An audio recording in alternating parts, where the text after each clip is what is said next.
आपको दे रहे हैं।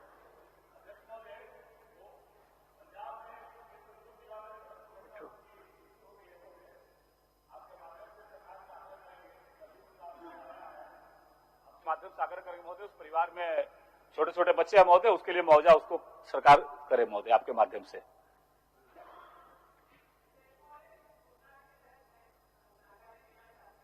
राज्य के कुछ पदाधिकारी जो बहुत जिम्मेदार पद पे हैं वो मान्यों का फोन नहीं उठाते। मैं नाम लेकर के कहना चाहूंगी डीसी रांची के बारे में, कल से मैंने उन्हें 6 बार फोन लगाया है और आप बोलेंगे तो अभी भी अपने यहाँ फोन से लगा करके दिखाएंगे। इस तरह से जब जिस राज्य में मुख्यमंत्री ट्विटर पर तुरंत तत्काल लोगों को राहत देने के लिए जवाब देते हैं, पदाधिकारी अगर वापस फोन न करें तो ये बहुत चिंताजनक विषय है। हो गया। माननीय सदस्य मनीष जायसवाल जी अपना वक्तव्य प्रारंभ करें। अध्यक्ष महोदय, एक सूचना। अध्यक्ष महोदय, अभी मनीष जी आप अपना शुरू करें, उसके बाद सूचना लेना है। राज जी बैठिए, उनके बाद लेंगे ना, अभी समय है, लंबा समय है, ले लेंगे राज जी, ले लेंगे। अध्यक्ष महोदय, आज जल संसाधन, पेयजल एवं स्वच्छता, पर्यटन, कला, खेलकूद, परिवहन, SC, ST, OBC, माइनॉरिटी, महिला बाल विकास के बजट पर मैंने कटौती प्रस्ताव लाया है। अध्यक्ष महोदय,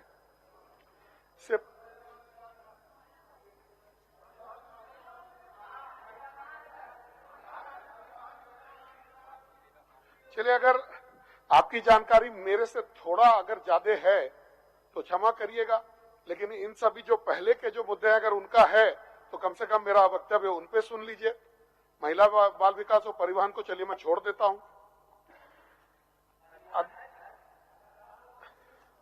अब इसका ही कंफ्यूजन पहले दूर कर ले। अध्यक्ष महोदय, इससे पहले कि मैं अपने जो कटौती का जो मूल विषय है उस पर आऊं, मैं इस सदन के व्यवहार की तरफ आपका ध्यान आकृष्ट कराना चाहूंगा। सत्ता पक्ष के अधिकांश विधायकों को हम लोगों ने जो बजट पर था चर्चा जब चल रही थी, जब सामान्य बजट पर चर्चा चल रहा था, तो हम लोगों ने उनको बोलते हुए सुना।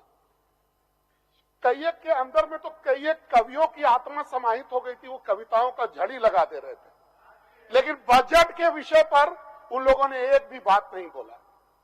बजट के सब्जेक्ट पर कोई बात सामने नहीं आई, कोई देखने को भी नहीं मिला। केंद्र के विषय में कुछ कटु शब्द का भी उन्होंने प्रयोग किया, ये जानते हुए भी कि उनकी खुद की सरकार ने पिछले 1 साल में फाइनेंशियली कितनी प्रगति की है। हम लोगों ने अध्यक्ष महोदय यही सीखा है कि सदन को चलाने का काम सत्ता पक्ष का होता है। सत्ता पक्ष के लोगों को इतना संवेदनशील होना चाहिए कि अगर विपक्ष कोई मुद्दा उठा रहा है तो उसकी बात को सुने, उस पर चर्चा कराएं। पूरे 1 हफ्ते हम लोगों ने अनेक विषयों पर, रोजगार हुआ, यहां पर जो माइनिंग की लूट हो रही है उस पे, बिजली पे, स्वास्थ्य पे आप लोगों का ध्यान आकृष्ट कराने का काम किया। लेकिन उधर से एक ही जवाब आता था कि हम लोग गोल मटोल जवाब, कि हम लोग सब चीजों को बड़े अच्छे से चला रहे हैं, हम लोगों ने बड़ा अच्छा काम किया है। लेकिन आंकड़ों की प्रदर्शनी जो है वो देखने को बिल्कुल नहीं मिला। और मैं उम्मीद करता था, झारखंड की 3.25 करोड़ जनता ये उम्मीद कर रही थी कि बजट का भाषण अगर हो तो उसमें जो बजट के आंकड़े हैं वो आने चाहिए। इस राज्य में पिछले 1 वर्ष में क्या हुआ और आगे 1 वर्ष में क्या होने जा रहा है, उनके हित के लिए इस बात की चर्चा परिचर्चा जरूर होनी चाहिए थी, लेकिन ये देखने को नहीं मिला। अध्यक्ष महोदय, अब अगर हम लोग इसके मूल कारण पे जाएंगे तो देखेंगे कि इनकी उपलब्धि क्या है। पिछले साल 83,000 करोड़ का बजट था, उसमें मात्र 19,500 करोड़ की उपलब्धि है। तो अब जब उपलब्धि ही कुछ नहीं है बताने के लिए, तो गोल गोल तो अध्यक्ष महोदय घुमाना ही पड़ेगा, और वही घुमाने का काम माननीय सत्ता पक्ष के सदस्यों ने किया। आज के जो सब्जेक्ट्स हैं अगर आप उनका देखेंगे तो पिछले साल जल संसाधन का पेयजल स्वच्छता का 2906 करोड़ का बजट था, जिसको इस साल बढ़ा करके 3176 करोड़ किया गया है। लगभग 270 करोड़ का इसमें इजाफा है, जरूर है। लेकिन इस इजाफे का मायने क्या है अध्यक्ष महोदय? जब आपकी उपलब्धता मात्र 29.42% है, आप बजट कितने भी बड़े साइज का ले आइए, लेकिन अगर आपकी उपलब्धता नहीं रहेगी तो आपका बजट किसी भी साइज का कोई मायने नहीं रखता है, जनता को उसका कोई लाभ भी नहीं मिलता है। आज इसी हाउस में प्रथम पाली में एक विषय पर डिबेट चल रहा था।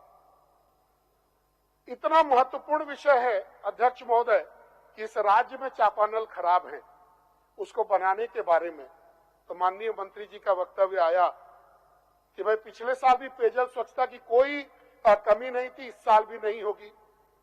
अध्यक्ष मैं आपको बताना चाहूंगा कि पिछले साल भगवान हम लोगों पर मेहरबान था और प्रैक्टिकली हर हफ्ते बारिश होती रही, जल स्तर बढ़ता रहा और जो हमारे रिजर्वायर्स हैं उसमें पानी भरा हुआ था, जिसके चलते कि ये समस्या थोड़ी कम हुई। इसका ये मतलब बिल्कुल नहीं था कि आपके सारे चापानल चल रहे थे, वो उस समय भी खराब थे और आज भी खराब हैं। मुझे और भी आश्चर्य तब हुआ अध्यक्ष महोदय, जबकि सांसद और विधायकों द्वारा लगाए गए चापानल के प्रश्न पर माननीय मंत्री जी का जब उत्तर आया कि आज जो हम लोग समझते हैं कि आज हम लोग अगर कोई रिकमेंडेशन करते हैं कि विधायक पद से चापानल लगाए जाए तो सीधे पीएचडी को देना पड़ता है। एग्जीक्यूटिंग एजेंसी जो है वो पीएचडी ही होता है, पीएचडी अपने माध्यम से लगाता है। तो जब पीएचडी लगा सकता है तो पीएचडी मेंटेन क्यों नहीं कर सकता अध्यक्ष महोदय? और अगर दूसरी कोई व्यवस्था होती तो हम लोगों को आपके पास आने की जरूरत नहीं पड़ती, लेकिन इसमें कोई दूसरी व्यवस्था नहीं है। पेयजल विभाग से ही अगर उसका चापानल का राइजिंग पाइप बदलना है या कोई नॉब टूट गया है वो बदलना है तो दूसरा कोई रास्ता नहीं है। तो माननीय मंत्री जी को थोड़ा संवेदनशील होकर के इन मुद्दों को थोड़ा देखना चाहिए। इस साल भगवान की उतनी कृपा अभी तक हम लोगों पर नहीं है। बारिश जब हुआ तब हुआ, लेकिन आज के दिन में बारिश के आसार नहीं दिख रहे हैं और अभी से पेयजल की घोर संकट जो है हम लोगों के सामने हो गई है। कल मैं आपको दिखाना चाहूंगा कि कल रांची की मेयर ने एक मीटिंग कंडक्ट किया है जिसमें उन्होंने चिंता व्यक्त की है कि अभी से ही सारे जो है जलाशय वगैरह का जो पानी का समस्या बढ़ रहा है, तो ऐसे में कहीं ये नहीं हो कि जब हम लोग कोर गर्मी में जाएं, मई के महीने तक जाएं, तब तक हो सकता है कि हम लोगों को भीषण संकट या हो सकता है पानी के कटाव भी करने की जरूरत पड़े। तो अगर सरकार से ऐसा कोई जनरल वक्तव्य आएगा कि पिछले बार भी हम लोगों ने होने नहीं दिया, इस बार भी नहीं होने देंगे, तो अध्यक्ष महोदय फिर तो भगवान ही मालिक है। बताना चाहिए कि इतने चापानल हैं, 4 लाख कितना चापानल है, उसमें से कितने खराब हैं, कितने बने हुए हैं, इस साल हम लोग कितना बनाएंगे। माननीय प्रदीप यादव जी ने भी इस ओर ध्यान आकृष्ट किया अध्यक्ष महोदय, उनका भी इस बारे में सब्जेक्ट था कि भाई चापानल खराब है तो उसको बनाने का दायित्व तो सरकार के ऊपर लेना चाहिए। तो मैं आप पैसे किस बात की मांग कर रहे हैं अध्यक्ष महोदय? बजट में पैसा क्यों मांग रहे हैं? जब आप चापानल नहीं बनवा सकते तो किस मुंह से आप पैसा मांग रहे हैं अध्यक्ष महोदय? इसीलिए मैंने कटौती का प्रस्ताव अपना लाया है। आज अगर आप इनके विभाग का कार्यकलाप देखेंगे तो जल जीवन मिशन से 24 तक प्रत्येक घर में नल से जल पहुंचाने का जिम्मेवारी प्राइमरीली इसी विभाग की है।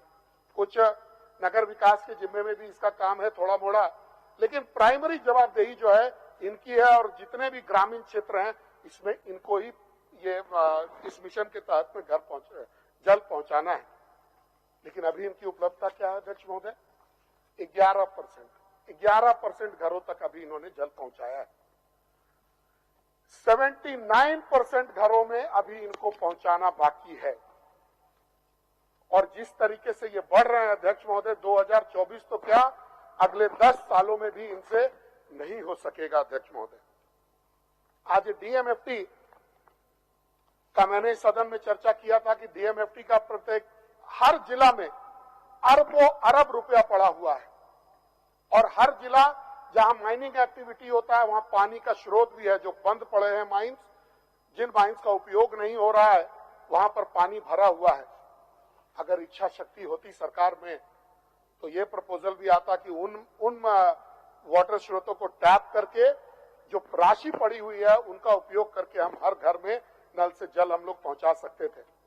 अभी आदरणीय डोलू मातो जी ने एक प्रश्न उठाया था अध्यक्ष महोदय कि जहां पर माइनिंग करके जो सीम बहुत नीचे चला जाता है, अगल बगल के इलाकों में ना तो कुआं में पानी रहता है, न तालाब में पानी रहता है, ना ही बोरिंग में पानी रहता है। इन सभी क्षेत्रों पर भी ध्यान देने की जरूरत है और डीएमएफटी का जो राशि है उसका उपयोग मुख्यतः पेयजल में करते हुए इस राज्य को पेयजल से निजात दिलाने का कृपा करने का मांग भी मैं माननीय मंत्री जी से करता हूं।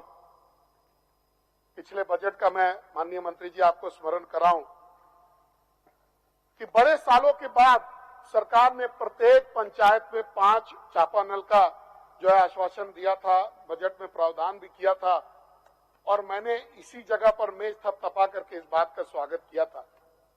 जब मैं मेज थपथपा रहा था तो मुझे ये परिकल्पना नहीं थी कि अगले साल आकर के 1 साल के बाद भी पुनः मुझे उसी क्वेश्चन को दोहराना पड़ेगा और फिर इंतजार की जो समय है वो 1 साल से भी ज्यादा होगी। हम लोगों ने बहुत समय पहले पीएचडी विभाग को अपने रिकमेंडेशंस दे दिए थे अध्यक्ष महोदय, लेकिन अभी तक मुझे एक भी चापानल के शिलान्यास का मौका अपने क्षेत्र में जो है नहीं मिला अध्यक्ष महोदय। ये जो योजना की शुरुआत कम से कम मेरे क्षेत्र में नहीं हुई है और सदन में इतने माननीय विधायक बैठे हुए हैं, अगर किसी सदन के क्षेत्र में हुआ हो तो उनको मैं बड़ा खुशनसीब मानूंगा कि चलिए कम से कम आपके क्षेत्र में ये सब तो जरूर हो रहा है। अभी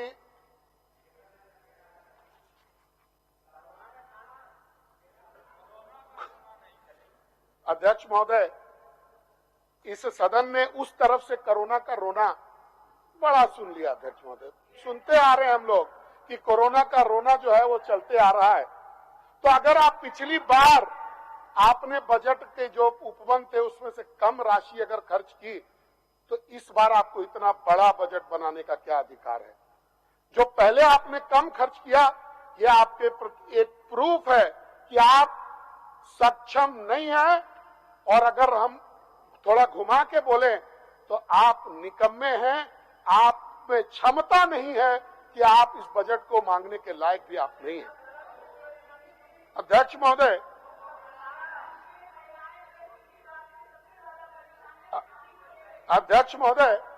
माननीय सदस्य, अध्यक्ष महोदय, माननीय सदस्य, बड़ा माननीय सदस्य है कि बहन बीच में उठ करके टोका माननीय सदस्य बैठ। मुझे बड़ा खुशी है अध्यक्ष महोदय कि इन्होंने ये कम से कम संज्ञान में लिया कि सबसे ज्यादा कष्ट अगर पानी नहीं हो तो सबसे कष्ट महिलाओं को होता है। तो दीदी आपसे आग्रह करूंगा कि अपने अंदर के संवेदना को जगाइए, अपने अंदर के संवेदना को जगाइए और प्रयास कीजिए कि जो योजना भारत सरकार ने 2024 में पूर्ण करने की योजना बनाई है, अगर आप में इच्छा शक्ति है तो उसको आप 2 साल पहले करके दिखाइए। इच्छा शक्ति की कमी है आप में। हम लोग भी मानते हैं अध्यक्ष महोदय कि महिलाओं को सबसे ज्यादा तकलीफ होता है अध्यक्ष महोदय।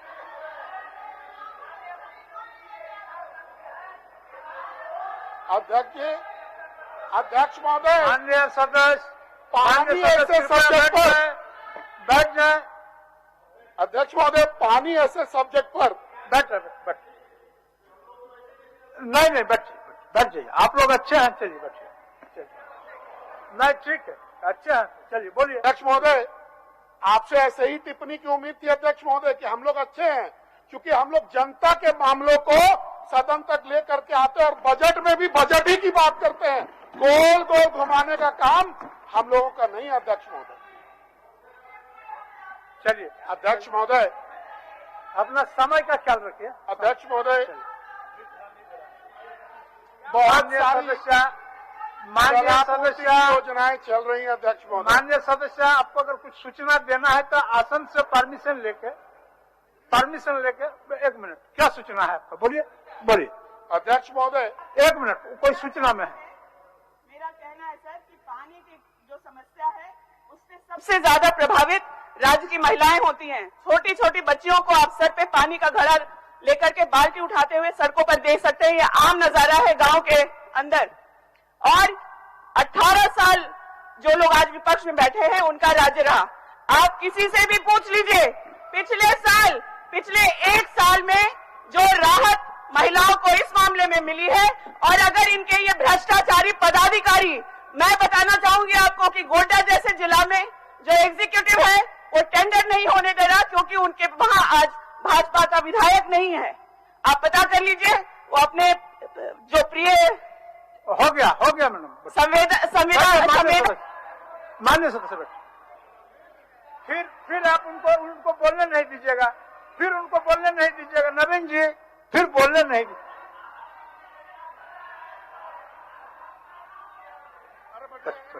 अब फिर नवीन जी आप बोलिए, जयसवाल जी आप बोलिए, अध्यक्ष जयसवाल जी बोलिए।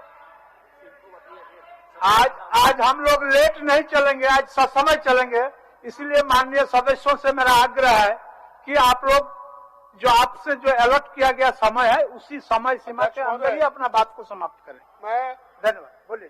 बहन की भावनाओं का बहुत सम्मान करता हूं,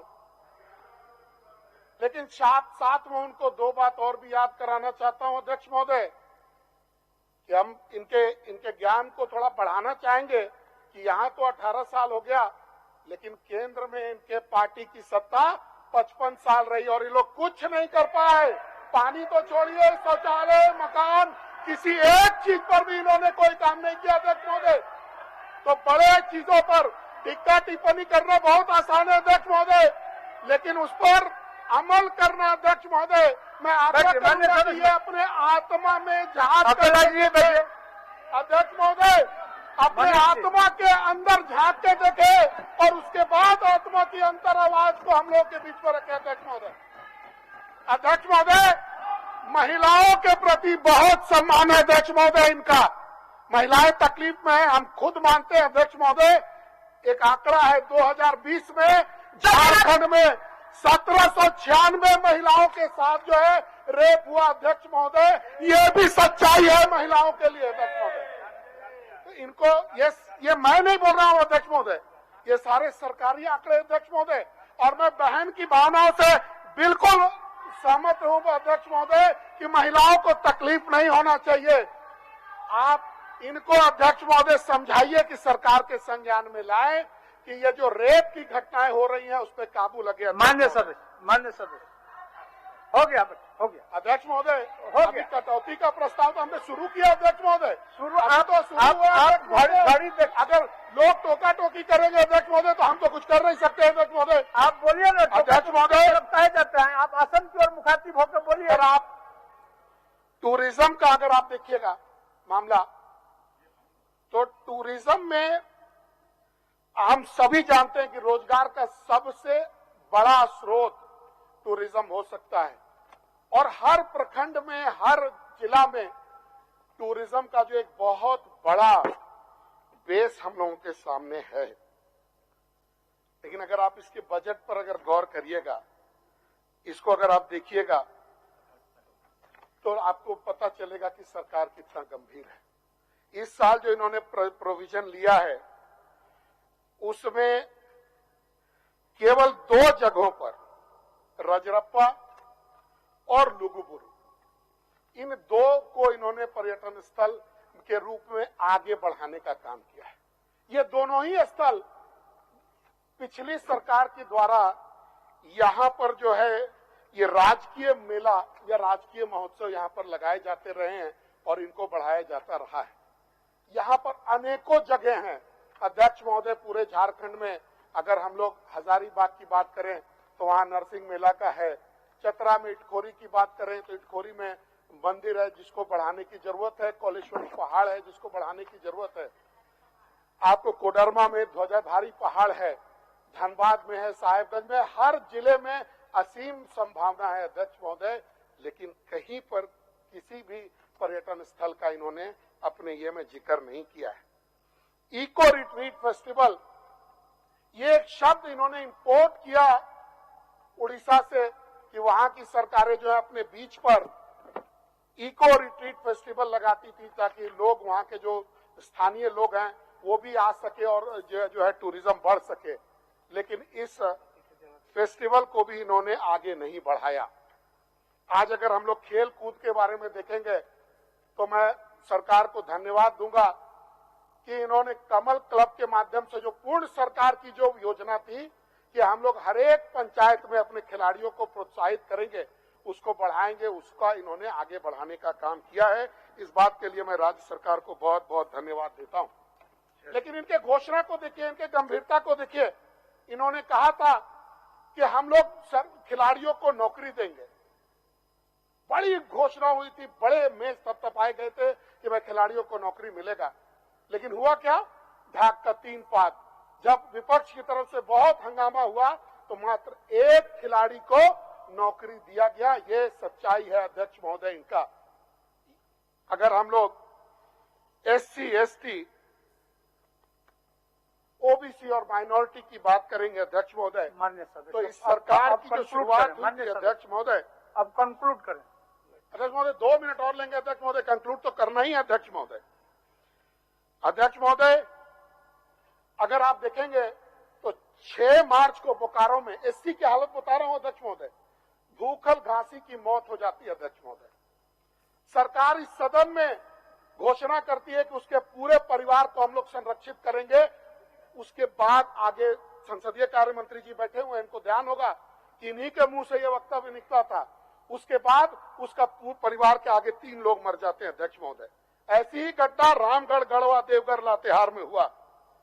साहेबगंज जिला के बरहेट में अध्यक्ष महोदय एक दलित बेटी को वहां का थानेदार सरेआम वीडियो पर पिटाई करता है। ये आपके नॉलेज में भी है अध्यक्ष महोदय। एससी का ये हालत है। एसटी का अगर हम लोग बात करें, जिसके नाम पर, जिसको भटका करके ये सरकार आज के दिन में सत्ता में आई अध्यक्ष महोदय, सरकार बनने के तुरंत बाद चाईबासा के बुरुगिरी में हत्या होता है अध्यक्ष महोदय। सामूहिक नरसंहार होता है और सरकार का वक्तव्य आता है कि दोनों तरफ के लोग अपने ही लोग हैं, मारने वाला भी अपना और मरने वाला भी अपना अध्यक्ष महोदय। तो इसमें हम न्याय की क्या उम्मीद कर सकते हैं अध्यक्ष महोदय। गुमला के में सगी बहनों की हत्या, सिद्धू कानू के वंशज की हत्या और अनेकों घटनाएं हैं अध्यक्ष महोदय। और जो सबसे शर्मनाक है अध्यक्ष महोदय, सहायक पुलिसकर्मी अध्यक्ष महोदय, सहायक पुलिस, 1 मिनट में मैं बात अपनी खत्म करूंगा अध्यक्ष महोदय। सहायक पुलिसकर्मी अध्यक्ष महोदय जो मोस्टली एसटी थे अध्यक्ष महोदय, उनको भी इन्होंने नौकरी से वंचित किया। अगर आप माइनॉरिटी की बात करें अध्यक्ष महोदय, तो इनको केवल छलने का काम किया गया है। आज सच्चर कमेटी की रिपोर्ट लागू है क्या अध्यक्ष महोदय? इनके घोषणा पत्र में था। जितने आयोग बनने थे, मदरसा का आधुनिकीकरण, अल्पसंख्यक आयोग, मदरसा बोर्ड, उर्दू एकेडमी, क्या हुआ अध्यक्ष महोदय? हम लोगों के सरकार में इस पूरे देश का सबसे सुंदर हज हाउस आज झारखंड में बन करके तैयार है। वो पिछले सरकार रघुवर दास जी की सरकार की देन है अध्यक्ष महोदय। ये हम लोग का था। ओबीसी की अगर हम लोग बात करें मान्य सदस्य अध्यक्ष महोदय, मान्य सदस्य, मैं केवल अंत इसी बात से करूंगा अध्यक्ष महोदय। मैं अंत इस कहूंगा कि बड़ बोले तो तुम हो ही, बड़ बोले तो तुम हो ही, अब तो समझदार हो जाओ, कहीं ऐसा ना हो तुम झारखंड के गुनाहगार हो जाओ, कहीं ऐसा ना हो कि तुम झारखंड के गुनाहगार हो जाओ। धन्यवाद। माननीय सदस्य डॉक्टर सरफराज अहमद जी। माननीय सदस्य, इसके बाद आपको सवाल की तरफ ध्यान आकृष्ट कराना चाहता हूं। कल माननीय अमर बावरी जी ने नंदघर पर एक सवाल उठाया था महोदय, और आग्रह किया था कि इसकी आप गंभीरता से जांच कराइए। माननीय मुख्यमंत्री जी ने कहा भी था कि मैं इसको दिखवाता हूं, और महोदय यहां से गए और जा करके ऑनलाइन उसका महोदय उन्होंने उद्घाटन कर दिया। सरकार पर कैसे भरोसा जगेगा महोदय आम जनता का? कैसे भरोसा? प्रदीप जी कुछ बोल रहे हैं, बोलिए बोलिए। मेरी व्यवस्था यह अध्यक्ष महोदय और आसन से ही है कि कई माननीय सदस्य इन विषयों पर अपने विचार रख रहे हैं, लेकिन आसन से आग्रह होगा कि जो विषय से भाग जाए, जैसे विषयांतर हो जाए जिसे कह सकते हैं आप, उन्हें आसन की ओर से जरूर टोका टोकी करके आग्रह करना चाहिए कि आप विषय पर आए, पेयजल पर आए, जल संसाधन पर आए या फिर पर्यटन कला पर आए। आज गृह या लॉ एंड ऑर्डर पर बहस नहीं है अध्यक्ष महोदय। इन चीजों को ना बताएंगे तो फिर दूसरे सदस्य कैसे समझ पाएंगे इन चीजों को। इसीलिए आसन से ही मेरी व्यवस्था है कि इन चीजों को आप जरूर टोके, आपका ताकि बात आने वाले आज जो भूल हुआ तो हुआ, आगे लोग सीख पाए, बस इतना ही। आपके बातों से मैं सहमत हूँ, चूंकि ये विषय, ये टॉपिक्स फिक्स्ड है और सारे माननीय सदस्य प्रतिष्ठित हैं, उनको जानकारी भी है जो आज किस विषय पर चर्चा है। हम आसन का ये इच्छा है कि उस विषय पर जितना ज्यादा बात अगर सदन के अंदर में आए तो हम समझते हैं वो एक स्वस्थ परिपाटी होगा। ये तो मेरा आग्रह है। माननीय सदस्य डॉक्टर सरफराज अहमद देंगे, आपको देंगे, इसके बाद भी आपको हमको याद है, आपको देंगे स्वराज जी, आप व्याकुल न हो, हम आपको देंगे। चलिए सरफराज जी। अध्यक्ष महोदय,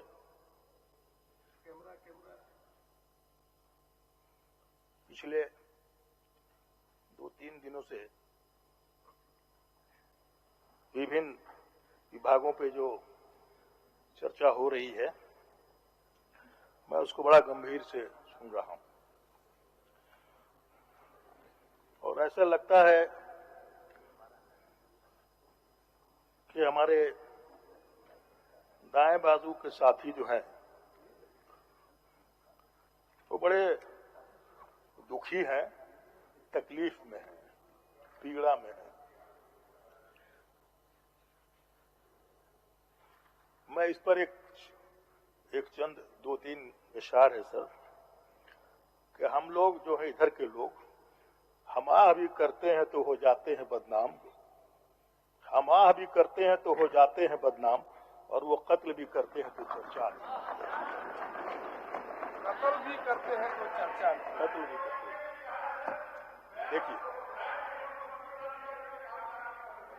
देखिए सर, चलिए शुरू हो गए। नहीं ठीक है, शुरू हो गए सर, बर्दाश्त नहीं हो रहा है। अध्यक्ष महोदय, विषय आज प्रदीप जी ने ठीक कहा कि पेयजल, जल संसाधन, स्पोर्ट्स, टूरिज्म इत्यादि हमारे जो अभी जो मनीष भाई बोल रहे थे और वो पिछले साल का हिसाब मांग रहे थे सरकार से, ये सब सारी दुनिया जानती है सर। पिछले साल पूरे दुनिया में किस तरह से गुजरा है। कोरोना काल में, अरे भैया, व्यक्ति रहेगा, जान रहेगा, तब न बिजली, पानी और रोड की बात होगी।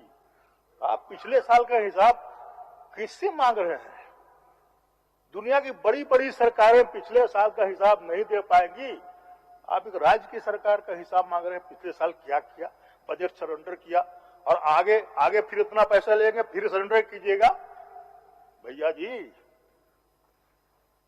इसी उम्मीद से तो बजट बना के आगे रखा गया है कि शायद ये कोरोना का जो काल है ये धीरे धीरे समाप्त हो रहा है। दुनिया में होगा तो निश्चित रूप से हिंदुस्तान और झारखंड में भी होगा।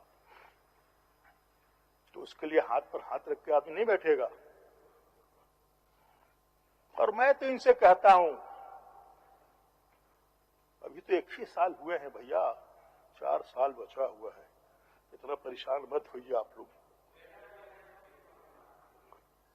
कभी कभी ट्रेलर खराब आता है, पिक्चर बहुत अच्छी रिलीज हो जाती है, ये भी याद रखिए, ये भी हुआ है। लोग ट्रेलर नहीं देखते लेकिन बाद में जाके सिनेमा हॉल में पिक्चर जरूर देखते हैं कि अच्छी पिक्चर होगी। और आपकी तो पिक्चर डबल इंजन वाली थी। हमारी एक बहन कह रही थी, डबल इंजन फुल रेस में भाग रहा था, हम लोग देख रहे थे तमाशा, आज यहाँ, कल वहां, परसों वहां, इतना रेसिंग भागते भागते कि साले इंजन के जो ड्राइवर थे वही रह गए, जमशेदपुर में रह गए, खाली डिब्बा चला है, वहीं गिर गए। तो ऐसी बात नहीं है।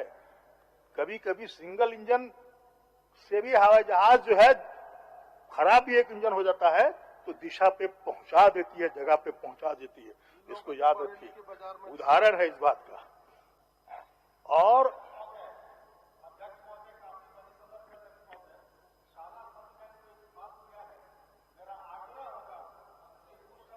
स्पंज करा दीजिए।